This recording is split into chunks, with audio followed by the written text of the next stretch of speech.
శాసనసభలో మిత్రులు కూనంనేని సాంబశివరావు గారు సభ జరుగుతున్నాడు మధ్యలో వచ్చి నాకు ఒక కాగితం ఇచ్చిండు. ఆ కాగితం సురవరం సుధాకర్ రెడ్డి గారు వారు ఒక లేఖ పంపించారు. తెలుగు యూనివర్సిటీకి భాషలో ఎనలేని సేవలు చేసి తెలంగాణ విముక్తి కోసం పాటుపడ్డ సురవరం ప్రతాప్ రెడ్డి గారి పేరు పెడితే బాగుంటుంది అని సుధాకర్ రెడ్డి గారు నాకు ఒక లేఖ రాయడం జరిగింది. ఆ లేఖ చదివిన 10 నిమిషాల్లోనే అదే శాసనసభలో నిలబడి పెద్దలు సుధాకర్ రెడ్డి గారి సూచనను మా మంత్రివర్గం మా ప్రభుత్వం తప్పకుండా తీసుకుంటుందని చెప్పి అక్కడికక్కడ శాసనసభలో తెలుగు యూనివర్సిటీకి సురవరం ప్రతాప్ రెడ్డి గారిని ప్రకటించడమే కాదు, ఈనాడు తెలుగు యూనివర్సిటీకి సురవరం ప్రతాప్ రెడ్డి గారి పేరు పెట్టి మంత్రివర్గంలో నిర్ణయం తీసుకొని ఈరోజు తెలంగాణలో ఉన్న తెలుగు యూనివర్సిటీకి సురవరం ప్రతాప్ రెడ్డి గారి పేరు పెట్టుకోవడం జరిగింది అని చెప్పి ఈ సందర్భంగా గుర్తు చేస్తున్నాను. ప్రజలు ఎన్నుకున్న ముఖ్యమంత్రిగా ప్రజల చేత గౌరవింపబడే వ్యక్తుల యొక్క పేర్లు వాళ్ళ చిరునామాలు శాశ్వతంగా ఈ తెలంగాణలో ఉండాలి.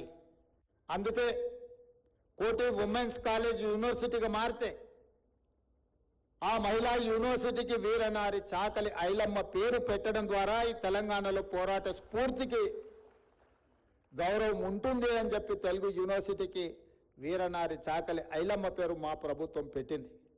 ఇదే కాదు, Indian institute of handloom technology ఒక నూతన సంస్థను కేంద్ర ప్రభుత్వం నుంచి సాధించుకొని దానికి కొండా లక్ష్మణ్ బాపూజీ గారి పేరు పెట్టి ఆనాడు మొదటి తెలంగాణ ఉద్యమంలో తెలంగాణ కోసం పదవి త్యాగం చేసి స్ఫూర్తిగా నిలబడ్డ కొండా లక్ష్మణ్ బాపూజీ గారి పేరును ఇండియన్ ఇన్స్టిట్యూట్ ఆఫ్ హ్యాండ్లూమ్ టెక్నాలజీకి ఈరోజు మనం పెట్టుకోవడం జరిగింది. వీళ్ళందరి పేర్లు పెట్టుకోవడమే కాదు, ట్యాంక్ బండ్ మీద సర్దార్ సర్వాయి పాపన్న గౌడ్ యొక్క విగ్రహాన్ని ఈరోజు ప్రారంభించుకున్నాము అనంటే ఆనాడు సామాజిక చైతన్యం తీసుకొచ్చి బహుజనుల యొక్క ప్రభుత్వాన్ని పాలనను అందించి గోల్కొండ కోట మీద నుంచి పరిపాలన సాగించిన సర్దార్ సర్వాయి పాపన్న గౌడ్ విగ్రహాన్ని అక్కడ సెక్రటేరియట్ ముందలో మనము మొన్ననే నిర్ణయం తీసుకున్నాం. ఎందుకంటే ఈ తెలంగాణ ప్రాంతంలో వీళ్ళందరూ స్ఫూర్తి కావాలి, వీరి స్ఫూర్తి శాశ్వతంగా ఉండాలి. ఈనాడు సిద్ధాంతాలను మర్చిపోయి కేవలం అధికారం కోసమే, అధికారం ఉంటేనే రాజకీయం, 5 సంవత్సరాలు కూడా ప్రతిపక్షంలో ఉండలేమని ఆలోచన చేస్తున్న సందర్భంలో కమ్యూనిస్టులు అంటేనే ప్రతిపక్షం. ఎవరు అధికారంలో ఉంటే వాళ్ళు ప్రజలకు వ్యతిరేకంగా పనిచేస్తే వాళ్ళు దించడమే లక్ష్యంగా పెట్టుకొని పనిచేసిన కమ్యూనిస్టు సోదరులు శాశ్వతంగా ప్రజలలో ప్రతిపక్షంలో ఉండడానికి వాళ్ళు ఎన్నోసార్లు ఇష్టపడ్డారు. అధికారంలో ఉంటే పరిమితమైన పనులే చేయొచ్చు, కానీ ప్రతిపక్షంలో ఉంటే ప్రజలు కోరుకున్న ప్రతి పని కోసం కొట్లాడొచ్చు.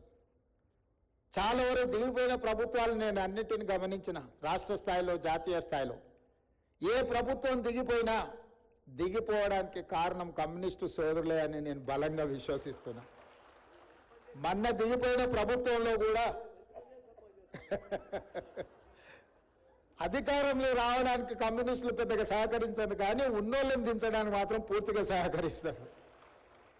మొన్న జరిగిన అధికార బదలాయింపులో కూడా ఉన్నాయనని దించడంలో మా కమ్యూనిస్టు సోదరులు సంపూర్ణంగా సహకరించారు.